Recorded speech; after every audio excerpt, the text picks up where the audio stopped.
An extensive driving review of the updated Mercedes G-Class and solving the big question, what is the best powertrain? The 6-cylinder, the 8-cylinder in the G63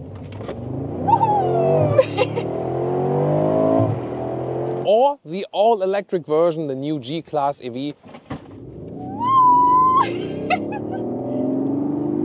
We'll drive them all for you and then find out at the end of the review which one is best or maybe which one is best for you. With Thomas Nadegefühl in 4K, full screen, full length. Let's go!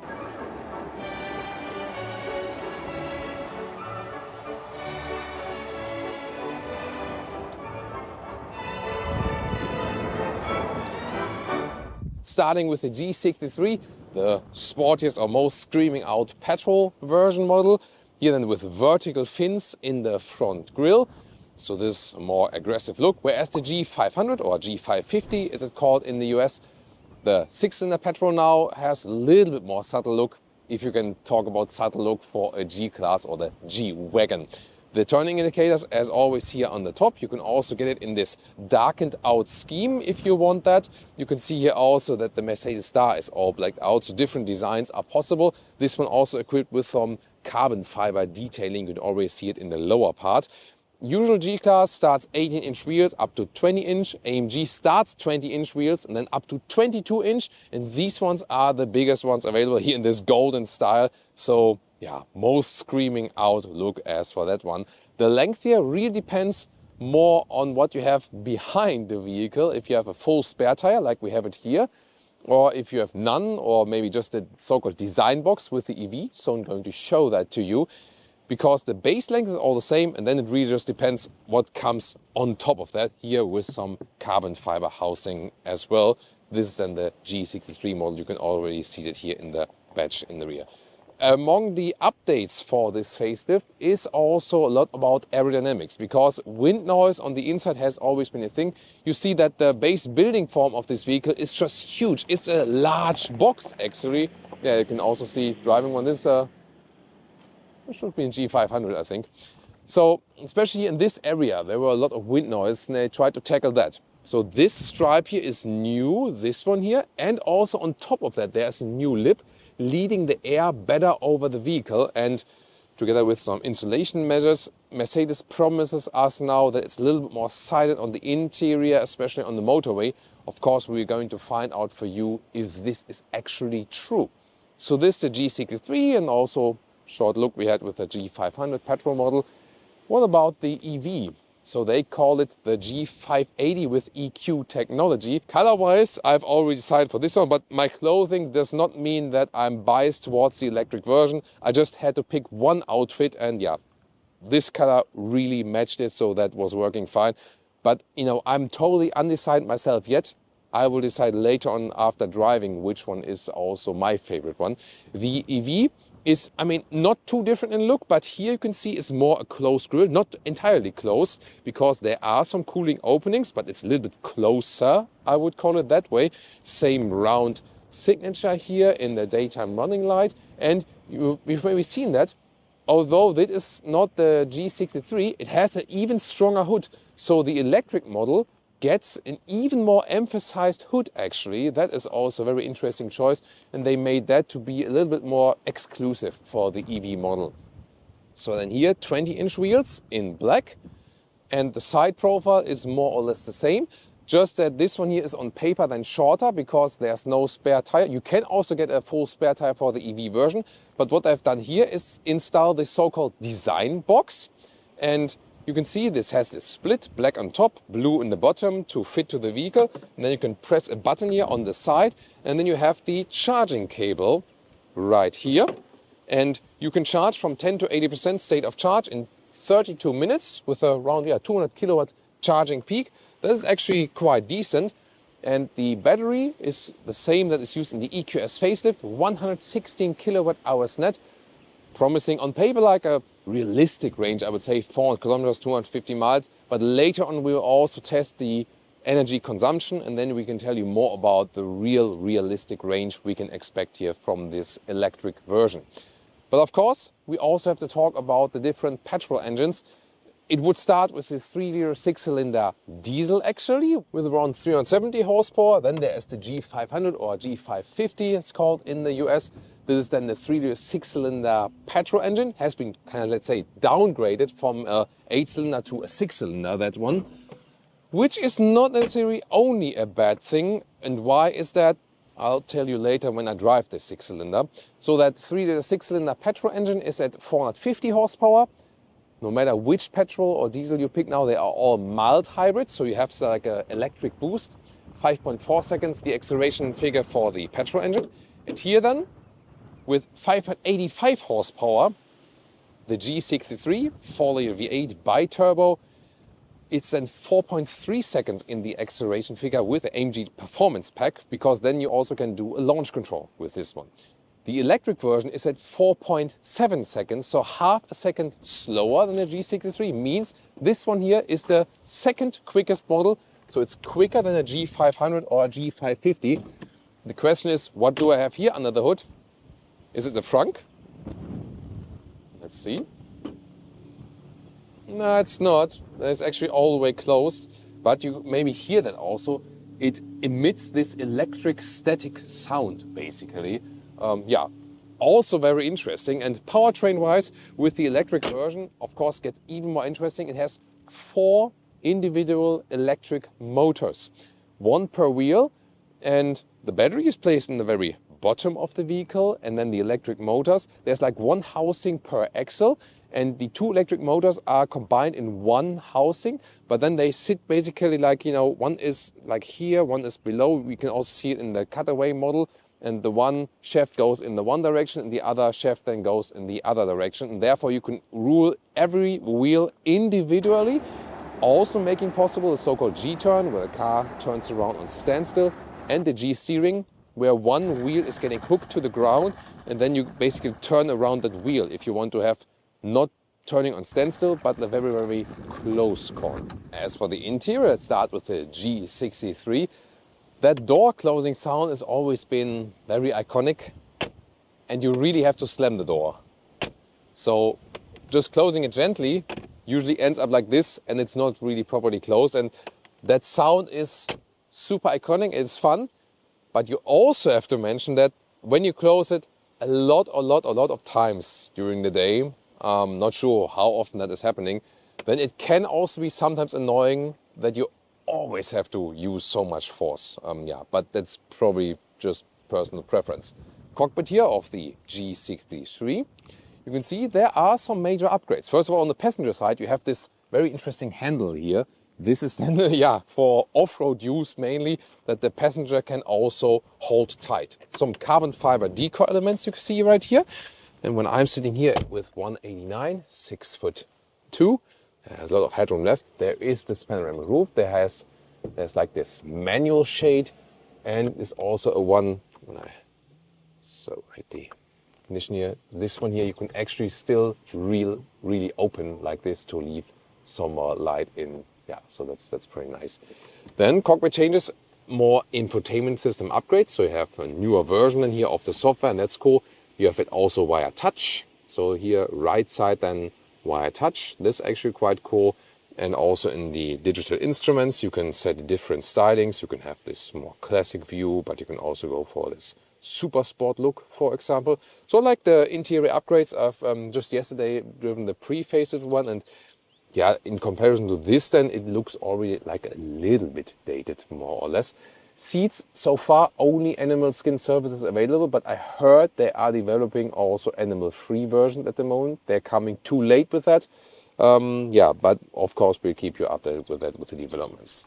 Glove box here, dampened. You can also slam it through. And then I really like the turbine vent style here. There's also some ambient lighting on the inside. And this is particularly interesting. This is the off-road cockpit. And they have the different differential locks, front, central, rear, and also the low range activation. And just remember how that one looks when we switch over to the electric version, because obviously there are no mechanical locks for the electric version because the electric motors are not connected. So this will be different very soon. I really like the carbon fiber decoy element also on the middle console here, because then you don't have so much black piano lacquer. This one you can slide open. There's now inductive charging pad, which is also cooled underneath. So when I remove this rubber pad here, you can see there's the cooling opening. So that's actually good. However, I have tested it, and although it has this cooling opening, the phone was still overheating. That's unusual, because usually when you have these cooling functions, they don't do that anymore. They don't overheat. Here it was the same case. I'm not sure why. Then the cup holders are quite large, but don't hold bottles that tight, but they can be cooled and heated at the same time. That's a cool luxury feature. Then you have this touchpad here, where you can also control the infotainment system, like swipe right and left. In the lower part, you also control the driving modes, like sport mode, comfort mode, and so on. The AMG also now gets a special hydraulic roll stabilization on demand. So it starts all with the adaptive suspension. New is this roll stabilization. We test today because this vehicle is equipped with everything. Then here, more space in the middle console. They have a lot of cables here in the moment. They always put it here then for events that everyone can charge actually the phones. And this my favorite steering wheel, because it's microfiber on the side and carbon fiber on the top. And you can choose the driving modes directly at the steering wheel. That is a very convenient thing to do. This AMG steering wheel always has the two-spoke design, whereas a base G-Class steering wheel would have this, like this one wing right and left, and then have like a slot design on the middle part, so it looks a little bit different. What about the rear? Because in the front I can easily sit. You have this upright seating position. It's so special when you look towards the front and see this large hood, so that you can understand why people say, I feel so special when driving a G-Class. However, the rear seating experience is, first of all, a little bit limited as for the space. However, it still works with at least four tall adults, if not 5 tall adults. Here in the middle part you can also sit. Also works as for the headroom. Here's a little bit stiffer. On the outside, a little bit softer. You don't really need this rear seat entertainment system. I think it's kind of useless. To me, people rather tend to use their own devices, I feel. It's not the most comfortable experience in your rear, but at least you also sit upright, and that's it. And talking about the wind and so on, this will be better than here in the new version, so that is also improving the rear seating comfort a little bit.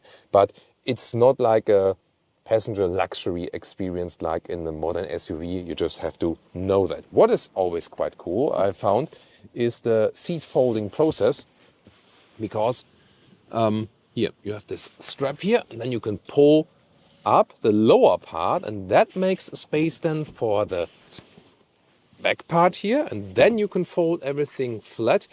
There's still a step to the trunk, but in that way you can better load longer things in. And I would say we take a look at the trunk right now, because you have about 575 liters, and since you have the spare tire, it opens in the side way like this.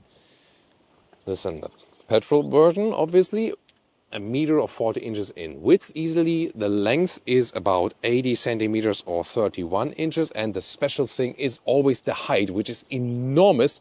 And there's like, what? I mean, the opening here, it's like 1 meters and 5 or 41 inches. Massive indeed. And there you can see here, when I folded one of the seats, I can do the very same with the bench on the left side. You can see there is the step still, but then this one actually folds flat.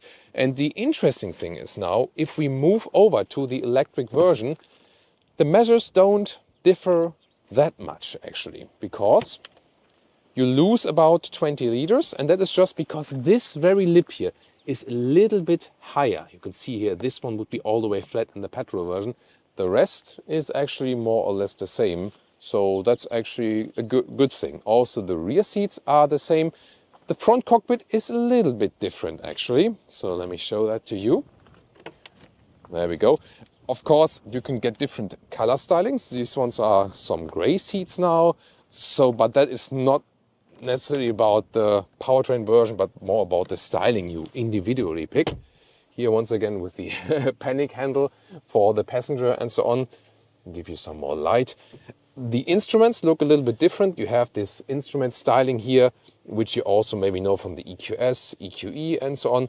But that one you can also switch a little bit around, but you don't have this super sport styling here, for example. So let's say from these stylings here, a little bit less dramatic, but you also have these new off-road gauges, both here on the left side and also on the right side. You can go for special off-road gauges.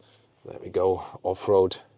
And then if I start the vehicle, then you have here these all these informations here, the degree, angle, and so on. And talking about the off-road, so this element here in the middle looks the same, but in the electric version it's a little bit different. Here you activate the low range. Wait a minute, low range?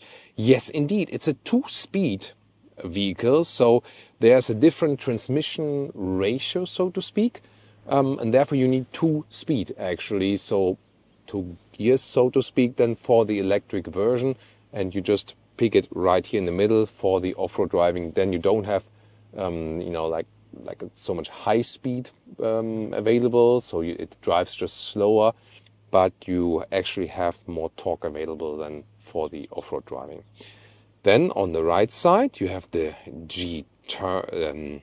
Wait a minute, this is the right. This is a G-turn. There we go. Then the vehicle can turn on standstill. And on the left side would be the G-steering. That one is only available in the low range. G-steering, then, you know what I said, like that is hooked at one wheel and then turns around this one wheel. And of course we will try that out for you here today. But they manage actually everything, that no matter which powertrain you pick, from the basic exterior interior experience, there's not too much difference for the G-Class customer. Then it's more than about the drive, what we will experience in detail for you. Yeah, what else can you do with the design box? Not only with the cable, Leah is showing us some other ideas. Why not using it as a picnic box for the fruit and snacks, water supply right there. Yeah, the only thing is, of course, that it's just a little bit more, just kidding, because that might get really hot when there's a lot of sun on that design box, right? But I mean, do you have any ideas what you would put in the design box if not the cable?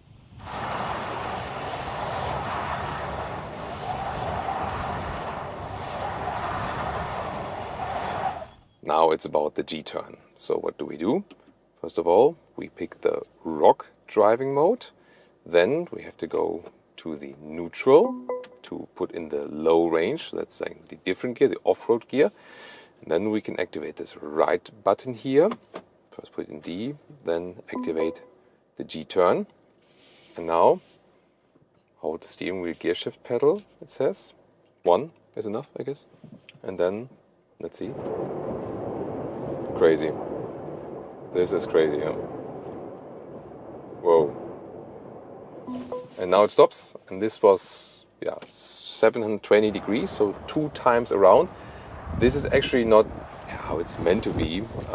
The actual use case would be something like, let's see, I'm off-road here somewhere, and then suddenly I see, oh, there's like a dead end, so I can't go up there or something, or maybe some vehicles are crossing, and then there's no way out.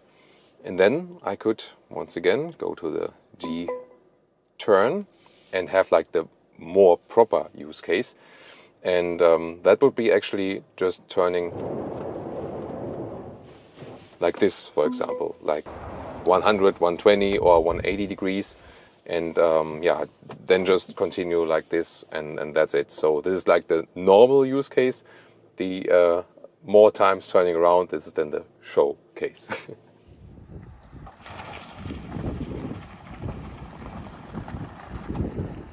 Now the G steering. For that, also go to the rock mode, then to the N, to the neutral. There we go, low range. There we go, and then we also activate the G steering. So, there we go.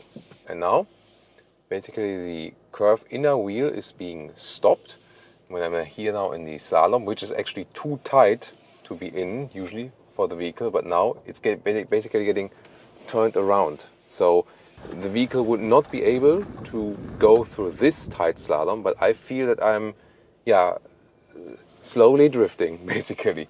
That's actually how it feels like, because now the left back wheel is being braked in, and the rest of the vehicle turns around. Yeah, it's really like super slow drifting. Feels really interesting. What would be the use case for that? It's not, of course, a slow slalom. This is the ultimate showcase, so to speak. The real use case would be you are off-road, and then there's such a tight turn which you can actually not go through. And then yeah, you just activate the G steering, and then you can take this very tight off-road turn. So this would be a use case that you don't have to go like back, forth, back and forth again.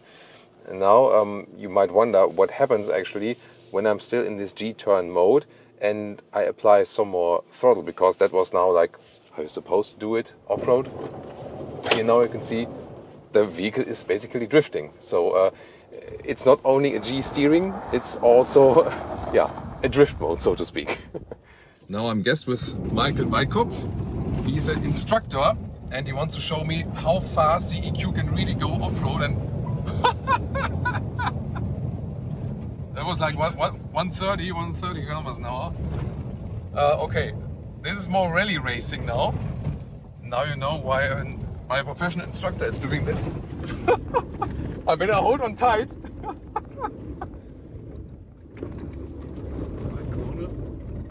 And you cannot feel the weight, isn't it?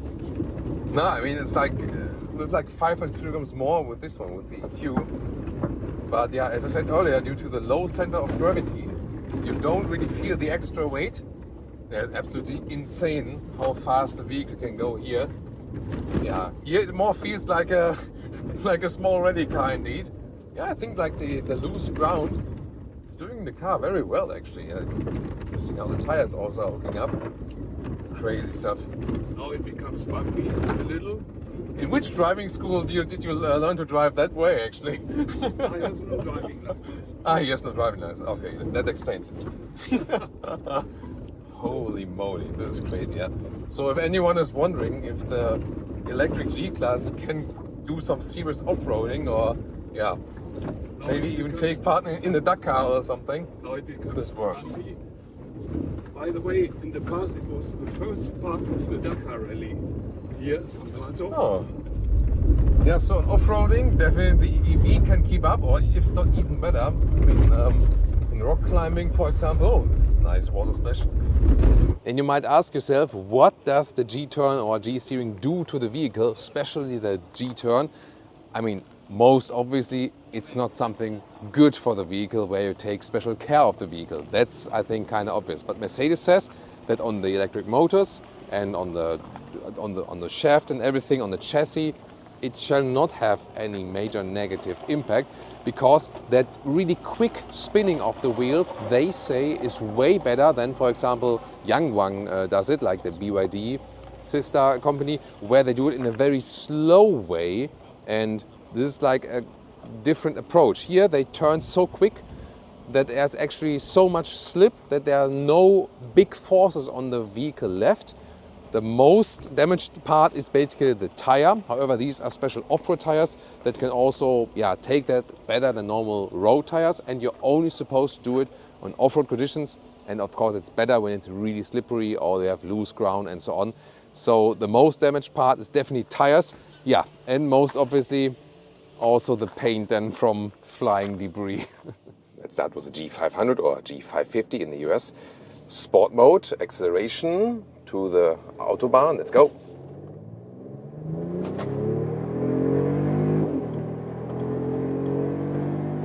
Plop, that's 120. So it was 20 kilometers an hour to 120.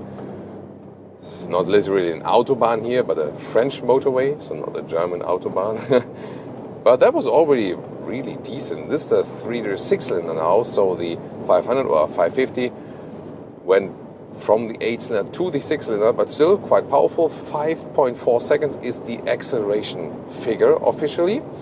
Sport mode that was, then the gears are turned up higher. You can also go to the comfort mode. And as for the wind noise, well, as you see it here, it's quite windy here today. That's of course a good test, because then you feel it even more how windy it is here in the cabin. And the even better thing is that just yesterday I've been driving the pre-facelift model, And there were often like some rattling sounds coming here, especially from the side, and just strange side wind noises. And these are actually gone now. So I also talked to Leah about this. She also said that she notably felt that here in the facelift model, it is definitely more silent than before. It's very good to test it here on the motorway. However, that does not mean that it can keep up with the modern SUV also inside the Mercedes portfolio. So when you still compare it to a Mercedes GLE, for example, or Mercedes GLS, or Mercedes GLC, whatever size you want to compare it to, they are definitely way more silent than this one here. So you cannot deny the fact that the base building form of this one here is still bulky in a way, and is not, we stand so much against the wind, and the car itself is also not the newest as for the technology. So definitely makes more sense to buy a modern SUV if you want to have it more silent on the interior. And here up to 100 kilometers an hour, it's more or less okay. But when you accelerate and then you drive a little bit quicker, you see in the comfort mode, it took a while to pick up a little bit. Here, like at 130 kilometers an hour, like 80 miles an hour, wow, it gets really, really loud in here, really windy, especially then here from this area here. Yes, they improved, especially like the transition here at the edges of the outside chassis. As I said, it has improved, but it's still very loud in here. You have to know that, and that kind of explains why the G-Class is often bought as a city SUV, and people wonder, maybe even criticize that people drive it inside the city. But you can understand in a way that it's not a high-speed Autobahn cruiser. Obviously, it is a Geländewagen. That's where the name is coming from. It is a true off-road vehicle, and that's why also the performance on the motorway is somewhat still limited. Not performance-wise, as we've shown to you, the acceleration is still there. Definitely a big difference if you are in the comfort mode, then it starts to pick up. Or if you are in the sport mode, you select it here from below, then you're already a gear lower, and see here the responsiveness is way better in the sport mode as for that. So 130 kilometers an hour, even if it would be a little bit less windy, it's to me not a comfortable speed to drive the G-Class in. So I would, rather than just relax and maybe cruise on the right lane with a lower speed or something. You maybe also hear on camera that I really have to raise my voice, and also when we talk to each other, we, like yesterday, you say, could you please talk a little bit louder?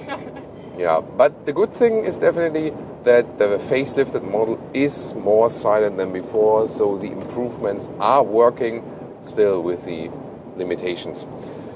As for this very engine here, the 3-liter 6-cylinder, you can of course criticize, hey, I want to have the 8-cylinder still, also in the 500 or 550. Why is it, by the way, called 550 in the US, although it's the very same engine? This has like a historic background where it used to have, where the engine was upgraded to a 5.5 liter engine, and that's where the name was taken. And then they just kept this name in the US as for that. But here now, 100 kilometers an hour, 60 miles an hour, this is okay as for the wind noises. For me, especially as a German, it's really unusual to see people pass me on the left lane, because in Germany, when we have premium cars and so on, we rather use the left lane and drive a little bit quicker then. As for the fuel economy, this is actually, of course, now I did the acceleration and so on, then it got worse. But before that, I was driving cruise control, steady, 100 kilometers an hour, 110, 60, 70 miles an hour, something like that. And scored some 10 liters on 100 kilometers. And there also the 6-cylinder has the advantage, because it's way more fuel efficient than the 8-cylinder. And 10 liters on 100 kilometers, like 23 mpg US, 28 mpg UK, something like that. You can really live with that as for this vehicle size here. And you have to think about that the diesel engine, which I've also tested before, is just like 1 to maximum 2 liters better, like more like 1.5 liters on 1 kilometers better, so like 5 mpg better, something like that. And then the diesel in most cases doesn't make too much sense. This one also gives you more driving fun, more responsiveness, but then the 8-cylinder will be way worse. Yeah, but we will also test that very soon and also see about the energy consumption of the electric version. And now the G63 race start.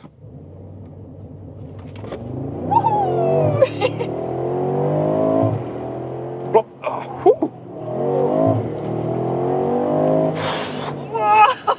Oh my God. Yeah, of course, this is a difference to the G500. Oh, and also the suspension, especially here then in the Sport Plus mode. Wow, this is really rough, and here now you feel every little bump in the road. And also here the 22-inch wheels, they of course reduce the comfort massively. So this is more for when the road is really even and nice and so on. So these ones pass here. We can go off the side path here with it. It's nice. Yeah. Although 22-inch wheels, yeah, might not be the best choice for off-roading for sure. But of course in the Sport Plus mode, so responsive with this 585 horsepower.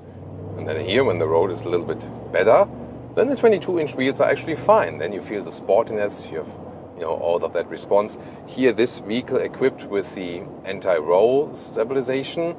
And indeed, I mean, usually a G-Class shakes up quite substantially, but here it does so less. Once again, no comparison to a real sports SUV, but considering it's a G-Class, it stays more upright now. Let's also compare how it is in the comfort mode. Yeah, I think, a little bit softer, but you feel it more? Yeah, but I mean, in general, it doesn't shake up much. And from suspension, I mean, as long as the road is even and nice, it's actually fine. Just when it's like bumpy, then it really sets in, definitely. Here on the countryside road, maybe you heard it earlier, it is very windy today, but once again, I have to say, definitely a little bit less wind noise than before. But still, as I said already, on the motorway, there is still significant wind noise here on the interior. Here, when you push the vehicle into the corners, then you still feel the weight and that you also sit really high.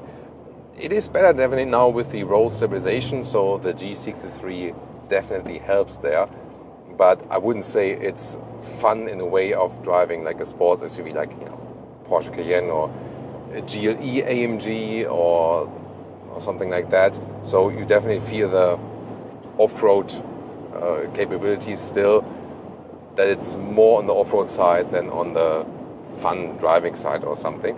But for the G-Class here, still quite a good, but I'm not sure how good it is on the passenger. It's yeah. The other thing is when things are shaking up, that's also not that good on the passenger for sure. Yeah, for that case, actually Sport or Sport Plus is actually better because it just keeps the car a little bit stiffer, and then the passenger usually feels also a little bit better. Then again, in the Sport Plus, you tend to accelerate a little bit more, and the responsiveness is really, really cool. And of course, you always have this really nice growling sound that keeps you entertained here in the G63. So as for controlling it on the road and on the corners, as long as everything goes straight, is absolutely fine. But you should not use the power to use it as a race machine. When the corners get a little bit tighter and you accelerate out hard of the corners, it is not that well controllable as it probably seems, or as AMG like name suggesting or something. Here then the power sets in sometimes really spontaneously when the turbos are also setting in and so on.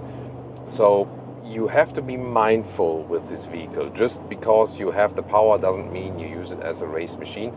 AMG usually always promises this very sporty character, and it also does have it in the longitudinal way, but you have to be aware of, be careful with it. It is not meant to be driven that agile in the corners. This is just not what the car is meant to be in the first place. It's still a G-Class, a Geländewagen. It's still more meant for the off-road purpose. So just don't stress it too much, I would say, in that kind of respect. But of course, sound-wise, this V8 here is always a lot of fun. I also like the updated steering. It's really precise. You see here, you don't have to work that much. I feel in the pre-facelift you had to work the steering a little bit more at the same time. So it's more comfortable and sporty at the same time. To me, also more progressive. So very good control of the vehicle as for the steering. But of course, weight and suspension-wise and so on, you always have to stay focused that you don't do anything too wild with this vehicle. You feel that at some point you will lose control over the vehicle if you just stress it over the limit. Now the electric one, acceleration. Ooh, it's also preloading. Let's go.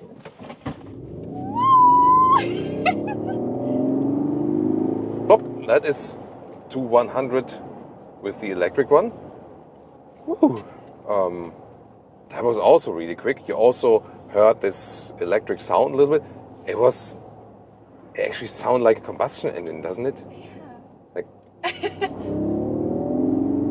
yeah, it's more. I mean, this is probably the most combustion, Cool, yeah. most combustion engine sound alike we've heard so far. That's very interesting. In the sport mode, of course, everything is also tuned here to the sporty side, and yeah, as long as the road is even, here also once again nice in the driving behavior. The recuperation is of course a major difference here as well.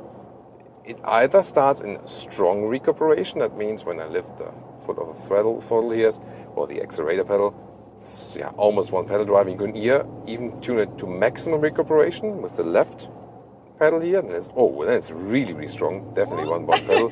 Yeah, for the passenger, not that pleasant.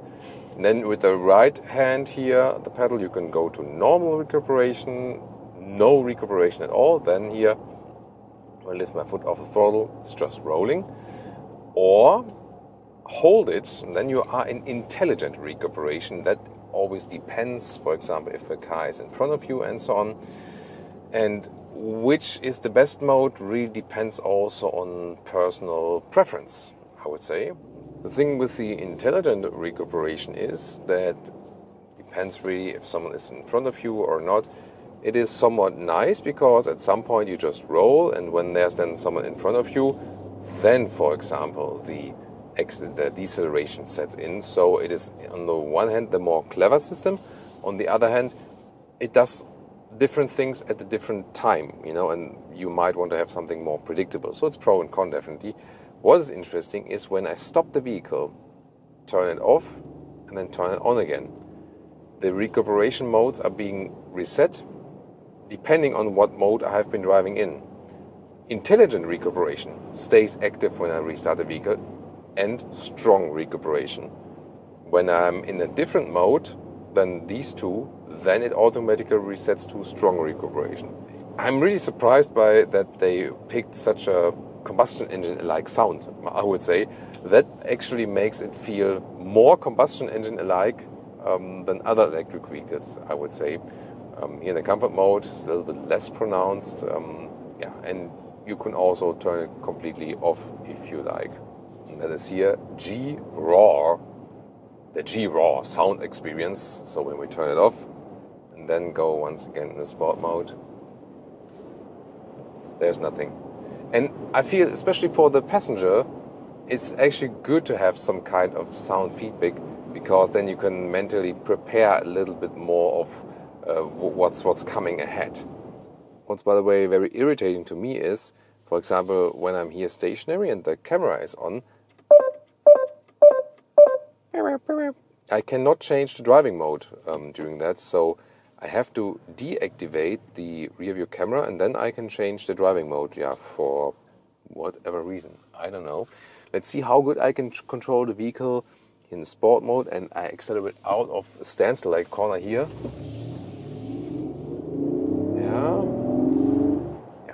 It's really great performance, but you see also it's not the best handling car that you still feel, because you have this off-road focus. But to me, astonishing is also that all these vehicles here feel kind of similar. In the sport mode, see steering and how it shakes up or not, because here also we don't have this special AMG anti-roll control. And then the question is, passenger opinion, does it roll more than the AMG? It is a little bit softer, definitely. Yeah.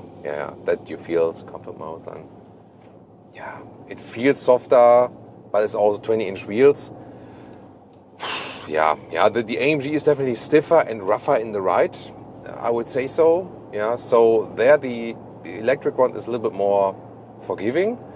Here you also have more weight, so 500 kilograms more of weight in comparison to the G500 or 550, around 400 kilograms in comparison to the AMG model. Do you feel that? It's a very heavy vehicle anyways, so by that also you don't feel then so much that there's even more extra added weight. So I think this is not a very crucial point, I feel. So I could have imagined that we feel it more, but it's not actually feel it too much, I have to say. So the AMG is something on its own, definitely. It just feels rougher, sportier. At the same time, it doesn't make it a sports car machine. Here the electric one, the 580 EQ, does feel quite similar to a G500, I would say, in the whole driving characteristics. Just that this one here, of course, has even more punch. You know, this electric power sets in very, very quickly. So this is, I would say, the main difference to all of the combustion engines, that we immediately have this power directly available. And like from the standstill, the first few meters, that makes it even more explosive than the G63 actually. And driving it on rough roads, here 20-inch wheels definitely help massively. So that's a big difference to the AMG model with 22-inch wheels. So much better on rough roads. At the same time, here when it's really getting rough, you still feel it. You also hear and feel all camera equipment shaking and so on. Let's put it to the comfort mode, make everything a little bit lighter and more comfortable, and then it's actually okay. Pricing roundabout, taken from the German reference price, at least 120,000 euros for the diesel, 130,000 for the G500 or G550, the 6-cylinder petrol engine, then more than 140,000 euros for the EQ, for the G580, the electric version, and yeah, some 190,000 euros for the G63. Of course, then when you add some extra equipment, you easily pay more than 200,000 euros for the G63. And of course, also the electric version will get more expensive. So definitely the G63 is still the by far most expensive version. Which one to take now as for the powertrains? For that we need to know the electric consumption, the efficiency of here the EQ model. And that's very interesting because there's a wide difference, a big difference between driving slower and driving high speed on the motorway. So we did a test first at 80 kilometers an hour. Predominantly is like 50 miles an hour. And there it was still quite okay, about 23 kilowatt hours on 100 kilometers. That's 2.6 miles per kilowatt hour, meaning at that speed, or more like city consumption and so on, you can get 500 kilometers or 300 miles of that electric range. That's totally fine. But then when you go on the motorway at 130 kilometers an hour or 80 miles an hour, it skyrocketed up from the consumption to about 42 kilowatt hours on 100 kilometers. And that's just, yeah, about 1.5, 1.5 miles per kilowatt hour, meaning then only about 280 kilometers or 170 miles of range. Yeah, and that's of course not comparable to another modern EV, which is in a more efficient building style and CD value and so on and so on. So that means in general, the vehicle is really loud at the motorway at higher speeds. So it's not the high-speed motorway vehicle anyway. And then of course, this disadvantage is maybe not the largest one for the electric one. So if you have a good charging infrastructure and if you predominantly use it, you know, like in city, countryside or for off-roading, then the electric one is way to go for. And for the performance you get and for the off-road capabilities you get, it is also not the most expensive one if you compare it to the G63. The extra price on the G63 is not justified at all. You really have to say that. And also the ride gets a little bit rougher even. So I don't see much point in the G63 when you take the logical aspect, so to speak, because again, it's way higher in the price.